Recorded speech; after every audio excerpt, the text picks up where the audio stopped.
Okay, hi guys, morning. We'll just get started and people just join as it comes along. If you guys have any questions, if you just pop them in the chat or actually I think the chat's available for you guys. If you just pop them in the Q&A, then I'll answer them as we go through. But thank you for coming this morning. So this is Six Med's morning webinar. Six Med was slash is a company that was created by medical students for medical students. And we taught over 10,000 students in the past 6 years. So our events that we sort of do are these webinars at 10 o'clock. They're always at 10 o'clock. Sound is not clear. Is it not clear for anybody else?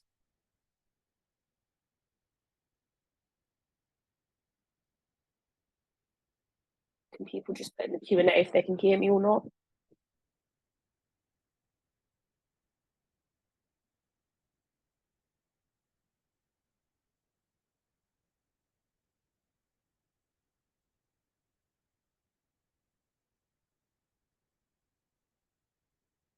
That is a disturbance.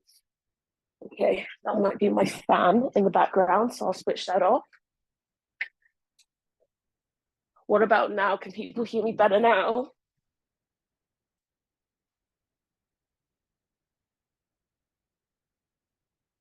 Can people hear me better now? Or... Yeah. Okay, fine. No worries, right, we'll crack on then.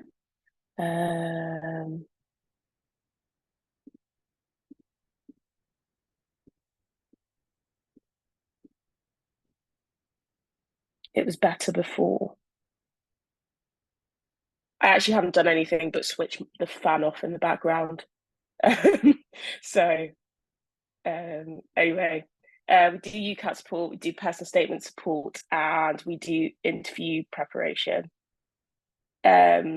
So the Six Med resources that we sort of do are these medicine bundles, UCAT bundles, and interview bundles.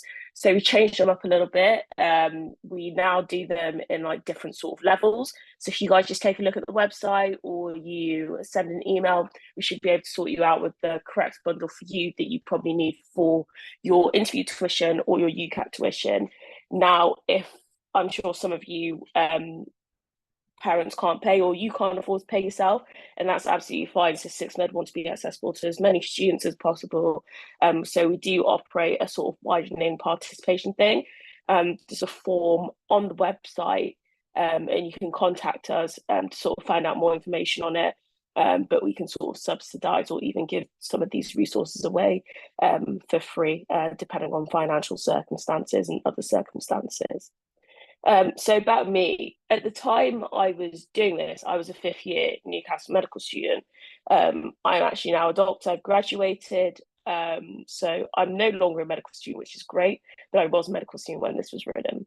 I'm very academically inclined. So this year I actually applied, instead of the normal foundation program, I applied for an academic foundation program, was interviewed and was lucky to get both of the job offers that I had applied for. And I picked the one that was better for me. So I'll be doing 4 months of research in oncoplastic breast surgery, which leads to the last point on the screen, which I'm interested in surgery. I'm very interested in surgery. I've pretty much decided that plastics is for me. It is the surgery that I found the most interesting, that I spent the most time with. And I've just met some incredible doctors on plastic. So hopefully I'll be pursuing a career in that. And I'm very passionate about teaching. So as part of my academic job, I'll be working with the University of Nottingham as well for my entire 2 years academically. So I should hopefully be teaching a couple of medical students. And if any of you decide to go to Nottingham, then I potentially will be teaching you guys as well. And my name is Catherine. So the agenda for today is we're going to do an introduction to VR, we're going to do some top tips, practice questions, and then we'll have a little Q&A at the end. And we'll also do the same for decision making as well. So housekeeping, just mute your mics. I don't think you can mute them, so that should be fine. And the session will be interactive. You're probably going to get more out of it if you actually try to answer the questions. I say this every week, and it does. People actually do try. If you don't want to answer the question, it's absolutely fine, but you probably will get more out of it. So if you type answers in the chat, that would be great. And just feel free to post any questions you have during the session in the Q&A, and I will answer them. We'll also have a little Q&A bit at the end of each section for any questions that you guys may have. So on a scale of 1 to 4 at the minute, how confident do you guys feel about verbal reasoning?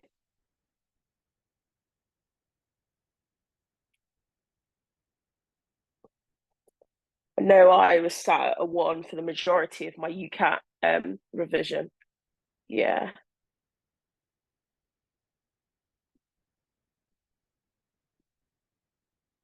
Okay, we've got 1, 3, mostly 1s and 2s.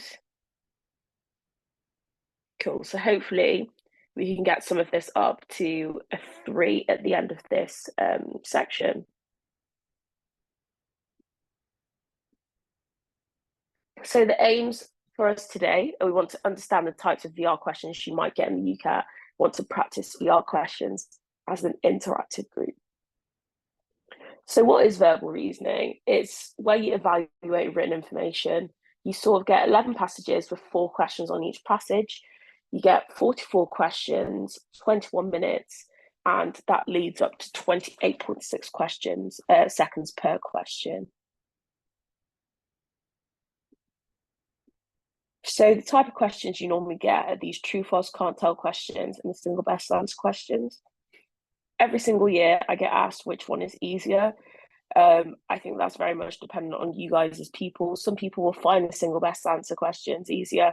Some people find the true, false, can't tell questions easier. I personally found the true, false, can't tell questions a little bit easier, but there is more of the single best answer questions in the exam every year. So how do we sort of recommend that you approach verbal reasoning? We say read the statement first. So don't read the passage first because you're not going to remember everything that's in the passage. So read the statement first and identify those keywords in each statement. Find those keywords that you want to look for in the text and then answer the question by scanning the passage well. So what do I mean by scanning the passage well? Although I do want you to scan the passage for the keywords, I also want you to look at the sentence before and after for anything that might change the answer and contradict the answer that you were going to put. We also don't want you to just scan the passage, find the keyword, and base it off just that sentence. So I want you to keep going on later and seeing if you can see the keyword anywhere else. If you can't see the keyword anywhere else, happy days, you've probably got the answer. But if you do, just make sure it doesn't change your answer. And then lastly, if you don't understand the question, some people will know this from the start once they read the question. I always knew this because it would say, what would the author agree with? So I would always just put A, I would flag, skip, and return later. But it's important to always put an answer, regardless if you're flagging and skipping. Sometimes you won't be able to return later. So that's why it's important you put an answer. The UCAT has no negative marking on it. So you would just gain 0 if you got it wrong. If you got it wrong, they wouldn't take a mark off you. So that's the important thing about the UCAT, it's only positive marking. So we're going to do some practice and I'm going to give you guys around 30 seconds per question. So this is the first question. So people can navigate the World Wide Web using all browser software.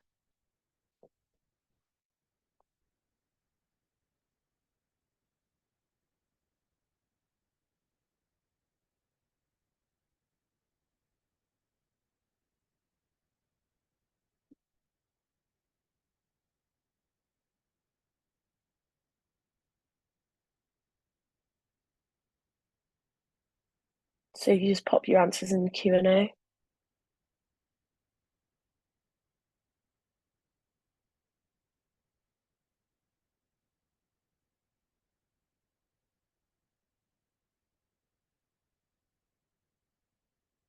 Okay, so we're getting a heavy mix between trues and can't tells, and one person has put false.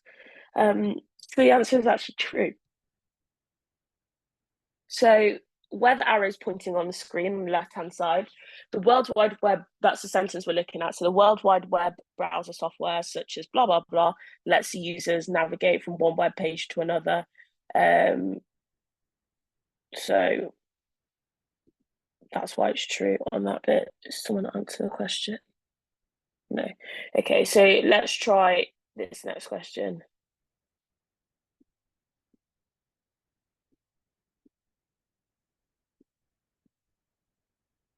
Got somebody raising their hand, but I don't think it's going to let you unmute. So you just have to put your question in the. Oh, I can allow you to talk. I put talking permitted for the person who raised their hand. So is there a question you have?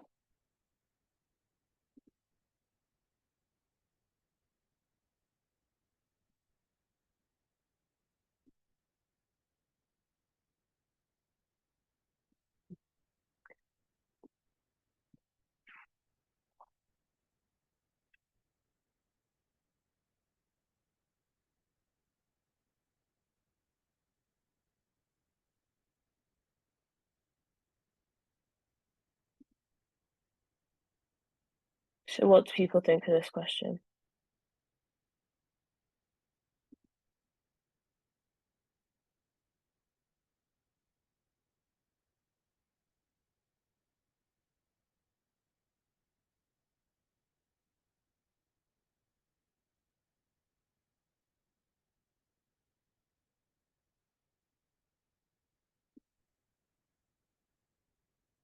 Okay, so we're getting some truths and falses, and we've got some questions off the last one. So I'll just go back to the last one.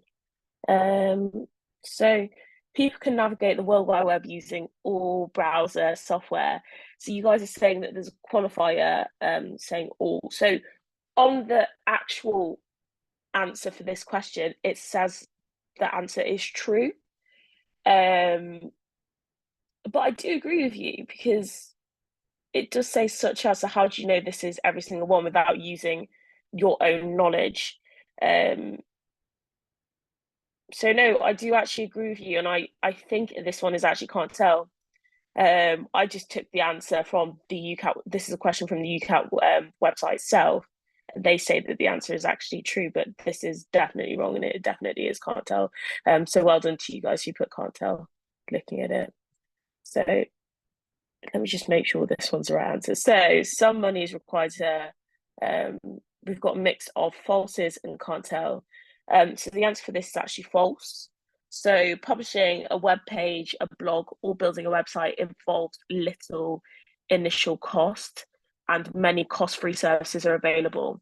So the reason why this one is false is because there are many cost-free services available. So if it's cost-free, then there is no cost towards it, so it can't always be required. Does that one make sense to everybody?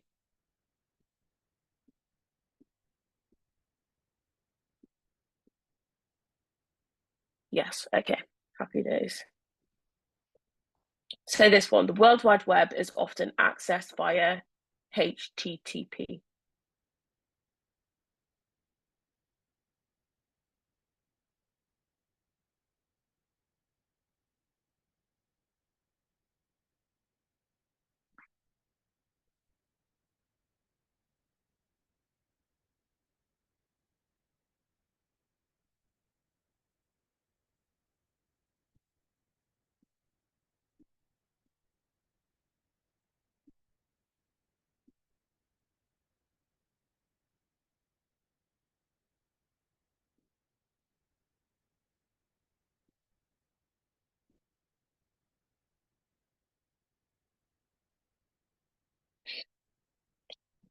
So for the previous question, little initial cost means some money is required, but as you go on, it says many cost-free services are available, so that contradicts it, which is why it's false.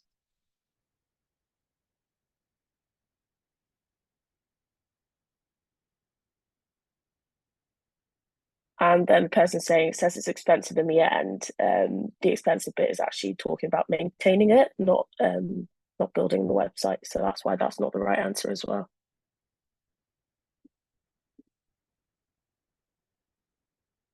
Okay, so we've got a lot of truths for this answer. So this answer is can't tell. Um, so it says is the main access protocol of the World Wide Web, but it's only one of the hundreds of communication protocols used on the internet. So it doesn't actually give us the data on the other protocols using access. It's just sort of, so I guess you guys are sort of trying to use an inference, inferring it for this one, but you can't always infer it. It's really weird with the UCAT because sometimes they do want you to infer it and then sometimes they just don't want you to infer it. So it's very subjective, I think, on their part. But this one is can't tell because it hasn't given you any data on the other hundreds. And then more people use the World Wide Web in comparison to printed media and books.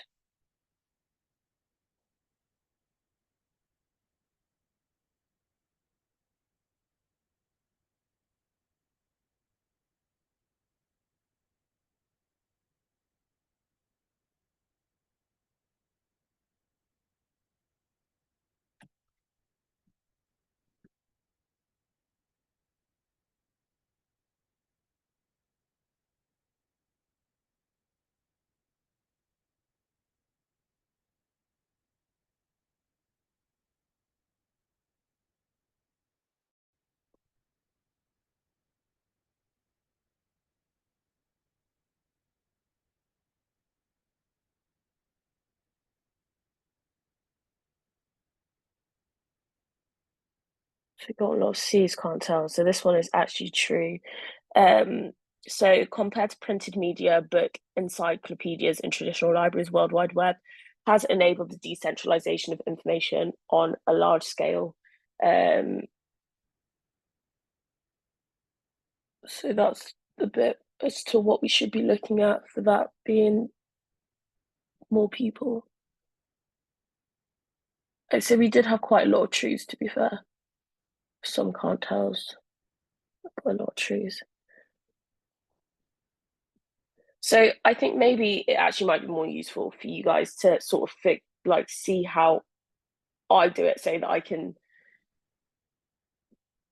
teach you guys sort of an easier way to do it. So for example, this question, using information in the passage, the writer, I think that is supposed to say, would probably most agree with which one of following. So this PowerPoint was actually made by me and one other person, so that's why there's some mistakes. But anyway, using information in the passage, the writer would probably most agree with which one of the following. So alcohol accounts for approximately 400,000 hospital admissions in the UK. So for this, I'm looking probably for 400,000 in hospital admissions. So if I scan it, I get to the last paragraph, which says alcohol accounts for 6% of all hospital admissions in the UK, but it doesn't actually tell me what the hospital admissions were. So I can't assume that that is the right answer. Does everybody agree with me so far? If you don't, it's absolutely fine.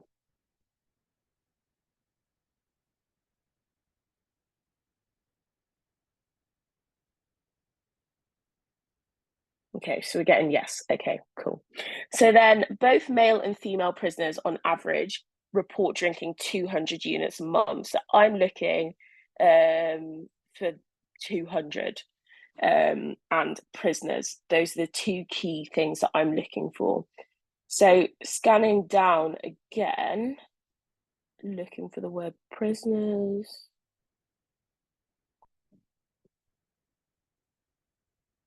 I get to the last paragraph, which says men and women prisoners who reported drinking daily drank an average of 20 units a day. So it's out by a factor of 10, which is why so I can't say that that's the right answer. So I would say that that is false. Does everybody agree with me with that one?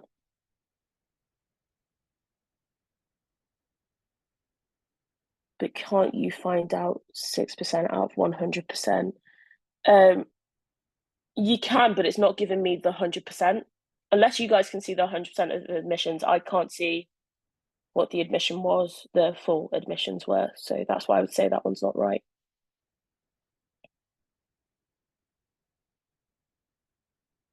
Anyway, so males accounted for roughly 5,600 alcohol-related deaths in the UK in 2012. So I want to know about the year 2012 specifically. I want to know about males specifically as well. So it says, moreover, males accounted, in the last paragraph, moreover, males accounted for approximately 70% of all alcohol-related deaths in the UK in 2012. And before it says there were roughly 8,000 alcohol-related deaths in the UK in 2012. So I need to find out 70% of 8,000. 10% of 8,000 is 800, and 800, 8 times 7 is 56. So yeah, 5,600 is what I get for that answer. So far, this one is the right answer for me. I would tick C. I wouldn't even check the last one in the exam because I think I found the right answer, and that's what we'd suggest you do to not waste time. But I would tick C, but just for the purpose of this is a course, I'll check D. So there are around 1.5 million violent incidents a year. So this is talking about just, I guess, all violent incidents. For D, it says around 1.5 million incidents. What does around really mean? When you calculate it, you get 1.8 is 1.8 around. So I've not actually done D yet, so I'm just finding out now. So 1.5 violent incidents a year.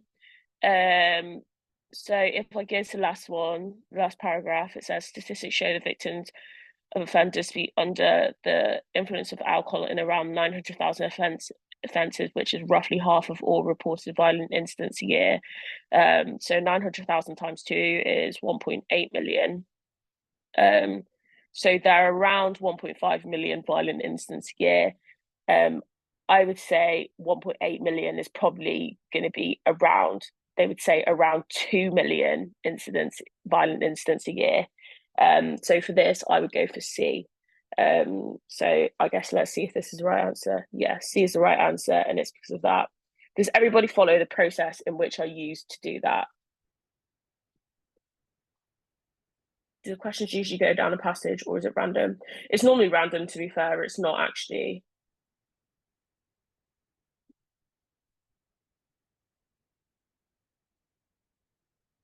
The next question, can you first give us 20?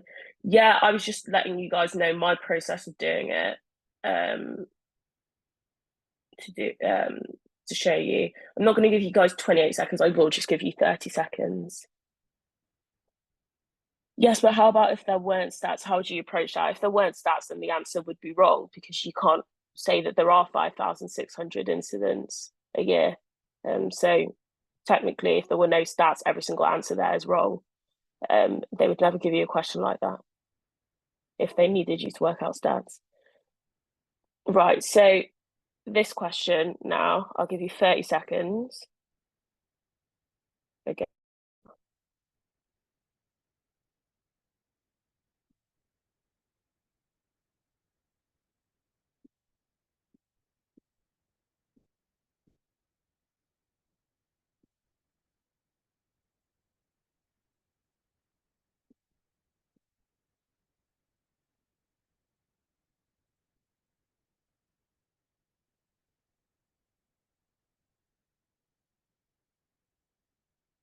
So that is 30 seconds there. People could pop their answers in the chat.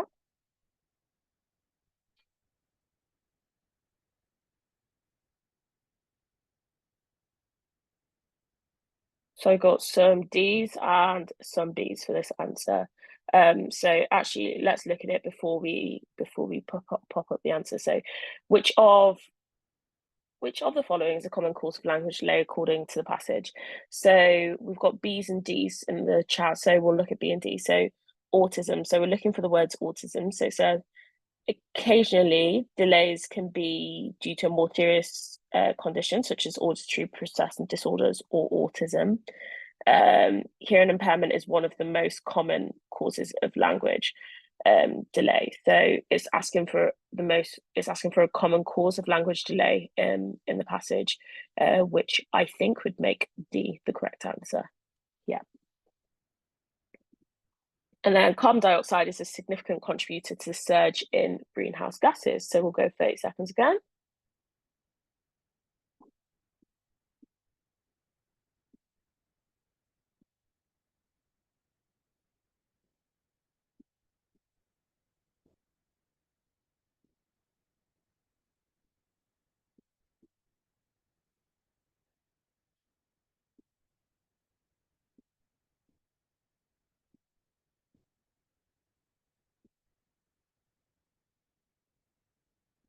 So that's 30 seconds there if people pop their answers in the chat. I'll go back to the last one after you guys have answered this one. Okay, so we've got a lot of A's and C's. So carbon dioxide is a significant contributor to the surge in greenhouse gases. So for this one, we're looking for carbon dioxide and probably either increase, it could be a synonym, so increase or something like that for it being the surge. So if we look at the paragraph, it says that adding the carbon dioxide from the burning of fossil fuels to the sea would have a proportionally smaller effect. That now really finds its way into the ocean anyway, disturbing. So it says a proportionally smaller effect, but we don't actually know what the level of the effect is in the first place. So I believe that this is going to be, can't tell, I could be wrong. Oh, it's true. Okay. Interesting. Why is it true?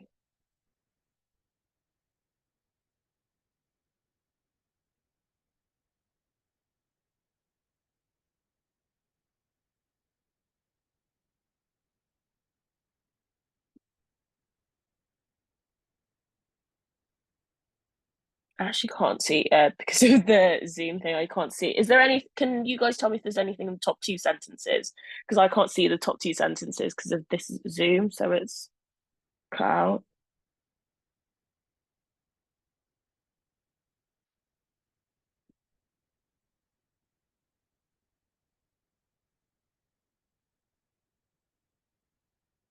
Okay, so I've looked at it on my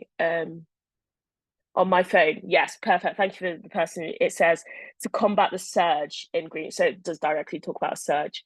So you would assume that that one is true. Somebody wanted me to go back to the last question quickly. I'll go back quickly just because I know you guys probably want to get away by 11 when this is supposed to be over. So the reason why the answer is hearing impairment is because the question is asked for a common cause, and it says hearing impairment is one of the most common causes. That's the only one it says is a common cause.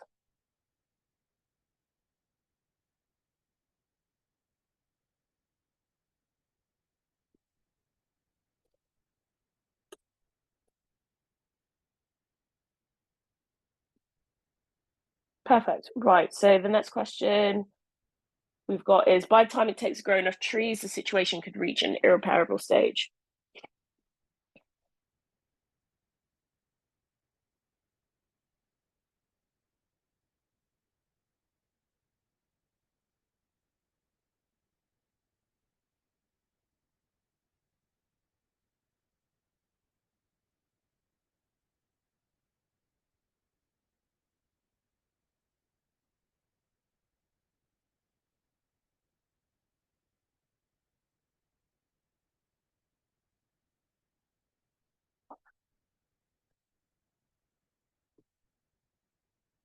So that's 30 seconds there. If people put answers in chat.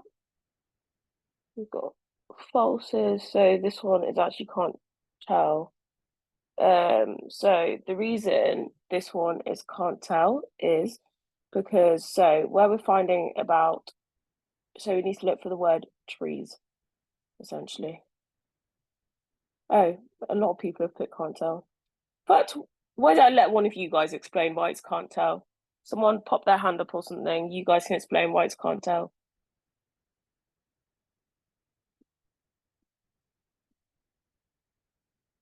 So we've got. Oh, everyone's popping their hands up. Right, Alicia, I've allowed you to talk, so you stay why it's can't tell.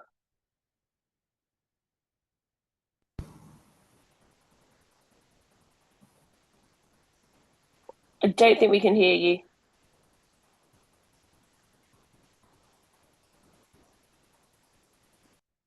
Okay, so oh,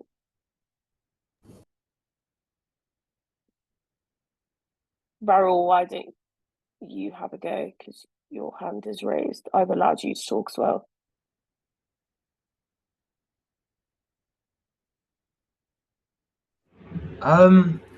I think I actually thought it's false, but I can see why it can't tell because although it says it estimates 10 to 15% of the problem would be solved, we don't specifically know if it's to do with growing the trees, but we Yeah, don't will actually be an irreparable stage. We may think it's like it's fixed. We don't specifically know that. I think it requires an assumption.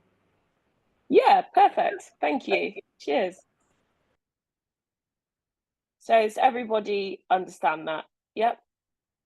Just pop a yes if you see why it's can't tell.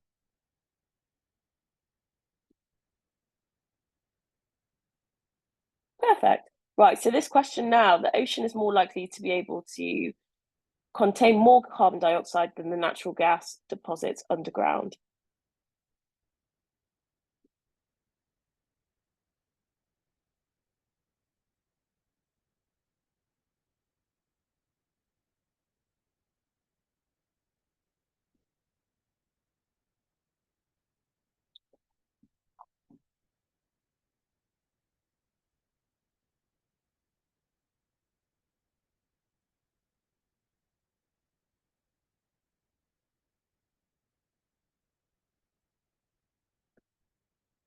So we're getting some trues, we're getting some falses, falses.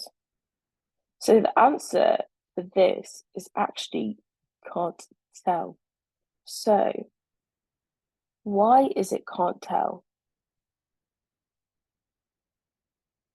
We've got one person who put can't tell. So if they want to pop their hand up and explain, that's fine. But if you don't, that's also fine.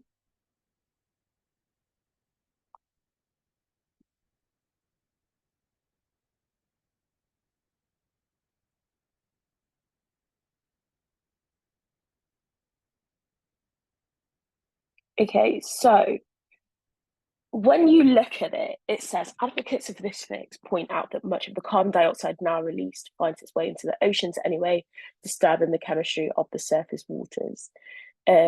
So I'm pretty sure that that is the sentence we're looking at. And then in the last paragraph, it says it's unlikely that pumping in more would harm the subterranean environment. Can everybody see that at no point it actually says that it can contain more carbon dioxide? It's just saying that people argue that it should be returned and that it's unlikely that it would harm the subterranean environment, which is more of an opinion um, than actually like you know like what's it called, studies show or research shows. You know what I mean? Like it's just yeah. So someone has said it contains 3 times more than the atmosphere, but we're actually talking about natural gas deposits underground. So the atmosphere has nothing to do with this question. Does that make sense to everybody? So it's comparing two things. There's an opinion in it. It doesn't actually say anywhere that it can contain more. It says like it's unlikely to harm, blah, blah, blah, which is why it can't tell. Does that make sense to everybody?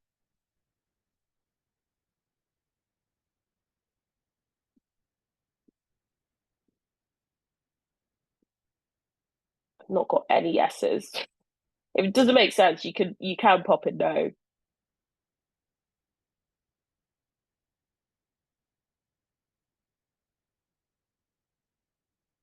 Okay, well, Oh, someone has said something. Yes, it does make sense, right? Okay.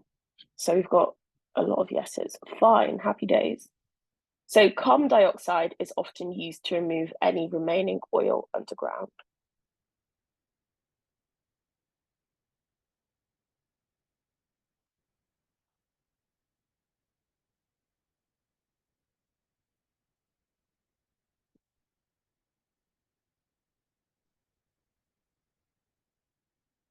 Okay, so we've already got loads of answers for these. Yeah, perfect. So everybody seems to be putting true. So the correct answer for this one is true. So in the last paragraph, in the last sentence, it says oil companies have taken carbon dioxide from underground deposits to aid in flushing oil from dwindling reservoirs, and that's why this one is true. So your top tips are sort of you read the sentence with the keyword, read sentence above and below, and then answer the question. Like I said, we're going to do this at the end just because I do want to get onto decision making before this call ends. So decision making is problem solving. You've got 29 questions in 32 minutes. So you've got about 40 seconds per question. So there's quite a few different question types in decision making. So you've got syllogisms, logic puzzles, Venn diagrams, probability info, and recognizes assumptions. So you've got 6 main different question types in decision making. Decision making was my favorite section in the exam. It's not the one that I scored the highest on. I scored 820 on decision making, but it was my favorite section. So I love teaching this section. So my approach to decision making, that I suggest you guys do, is firstly use your whiteboard. Make sure to use your whiteboard for literally pretty much everything in decision making. Write down key info. Don't skim the text because you probably need all the information in the text. The last question, it was true. And don't make any assumptions whatsoever in decision making. It's sort of similar to verbal reasoning. So we're going to do some practice and we'll give you sort of about 40 seconds per question. So I think you guys just have to put like YN, YNN, something like that.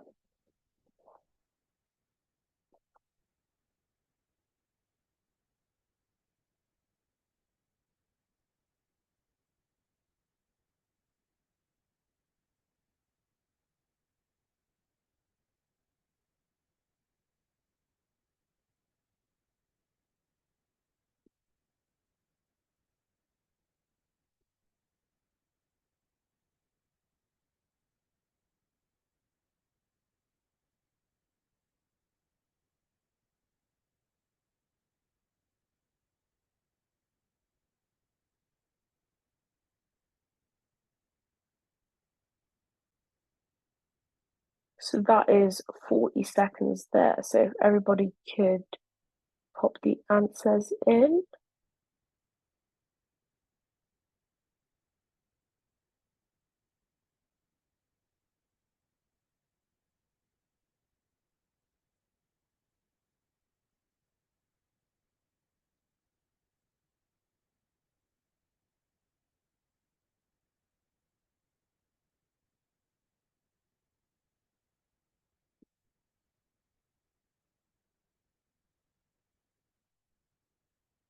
So we've already got some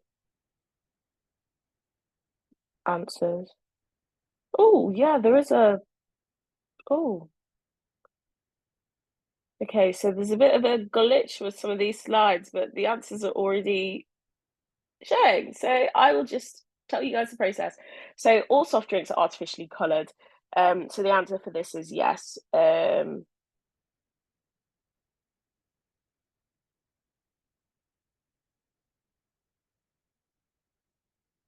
Okay, because all soft drinks are sweet and sweet beverages are artificially coloured. Um, so the answer has to be yes for this one. Because if it's sweet and it's artificially coloured, all soft drinks are sweet, so they are artificially coloured. Some red coloured soft drinks are sour, so that doesn't follow because it doesn't tell us about any sourness or anything about red coloured soft drinks. Some sweet beverages are soft drinks,